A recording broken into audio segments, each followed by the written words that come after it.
It was a peaceful afternoon when I returned home from college. Walking through the familiar front door, filled with memories of childhood, I noticed something different about the house. It felt quieter but strangely cozier. My 19-year-old stepbrother, Ryan, greeted me with a laid-back smile. He looked taller and more mature than I remembered. "Hey," he said, tossing a soccer ball from one hand to the other. "Hey," I replied, surprised by how much he had changed. Our parents had left earlier that morning for a weekend getaway, leaving just the two of us alone. We hadn't been particularly close growing up. I was 3 years older, and our lives rarely crossed paths. But something felt different that afternoon. Later, as I unpacked my things, Ryan knocked on my door. "Want to order pizza later?" he asked. I agreed, and soon we were sitting in the living room, sharing slices and flipping through TV channels.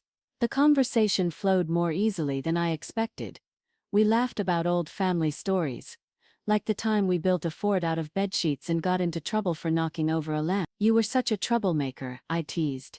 "And you were bossy," he shot back with a grin. The playful banter felt natural, as if those childhood memories had never faded.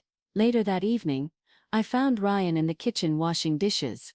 "I've got it," I said, stepping in beside him. "Nah, you're the guest now," he joked, but I grabbed a towel anyway. As we cleaned, we talked about his plans for the future. He spoke passionately about becoming an engineer and designing things that could change people's lives. His enthusiasm surprised me. "I never knew you were so driven," I said. He shrugged. "Guess you were always too busy to notice." His words stung, but not in a harsh way, more like a gentle reminder that I'd overlooked how much he had grown. The next morning I woke up to find Ryan outside working on his car. His sleeves were rolled up and his hands were covered in grease. He looked focused and determined. I stood by the window for a moment, surprised by how capable he seemed. "You just gonna stand there and stare?" he called out when he noticed me. I laughed and joined him. For the next hour he explained how the engine worked, showing me parts I didn't understand. I nodded along, impressed by how patient he was. That evening a storm rolled in, cutting off the power. We lit candles and played cards at the kitchen table. The rain tapped against the windows, and the warm glow of the candles made the room feel safe. "I'm glad you're here," Ryan said suddenly, his voice softer than usual. "Me too," I admit. For the first time in years I felt like I truly knew him, not just as my stepbrother, but as someone who cared, who listened, and who had grown into a person I genuinely admired. The silence that followed wasn't awkward. It was comfortable. As the storm rumbled outside, I realized how grateful I was for this unexpected chance to reconnect. "When did you learn to cook?" I asked, as I grabbed a plate of food. "Since someone had to," he replied with a shrug. "Figured I'd get good at it." We ate together, and for once it didn't feel like small talk. Ryan asked me about my plans now that I was out of college. I admitted I wasn't sure yet. I'd spent so much time chasing a degree that I hadn't figured out what came next. "You'll figure it out," he said confidently. "You've always been stubborn enough to make things happen." His words stuck with me, and I realized how much he believed in me, maybe even more than I believed in myself. Later that afternoon, we tackled some chores together. Ryan insisted on doing most of the work, but I stayed nearby, finding comfort in the easy rhythm we had built. Somewhere between folding laundry and cleaning the patio, we ended up talking about relationships. "Still with that guy?" Ryan asked carefully. I shook my head. "Didn't work out." He didn't ask for details, but I could tell he wanted to.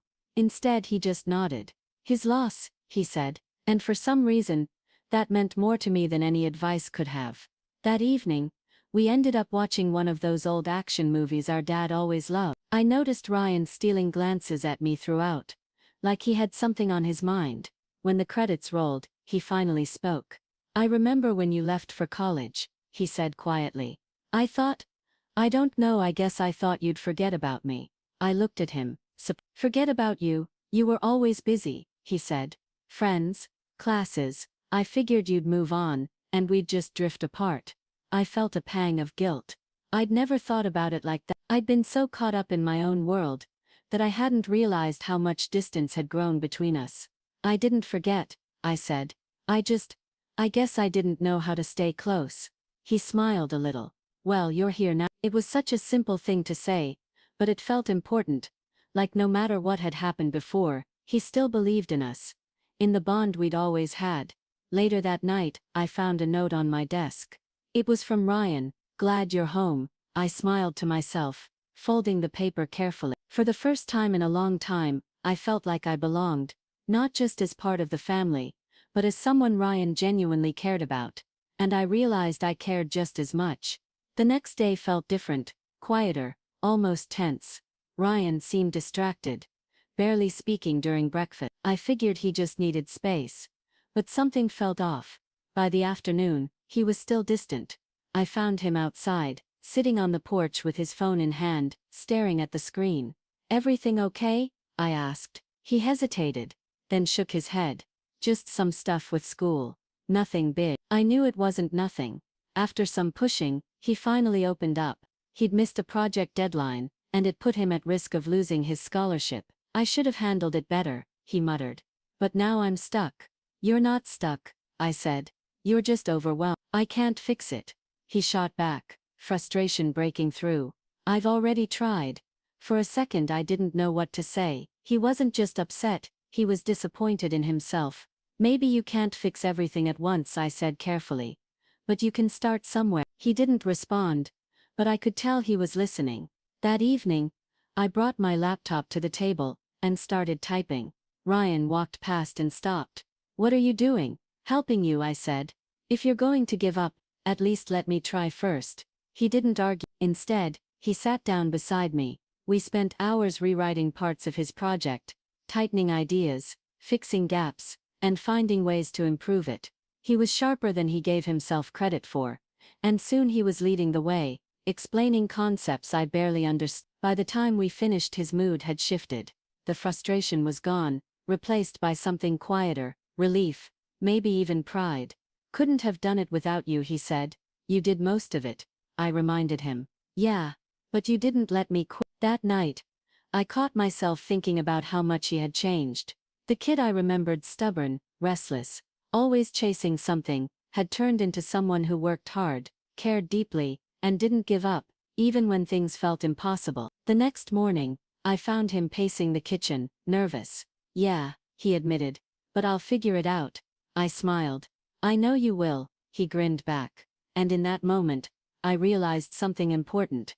Ryan wasn't just my stepbrother. He was someone I genuinely admired.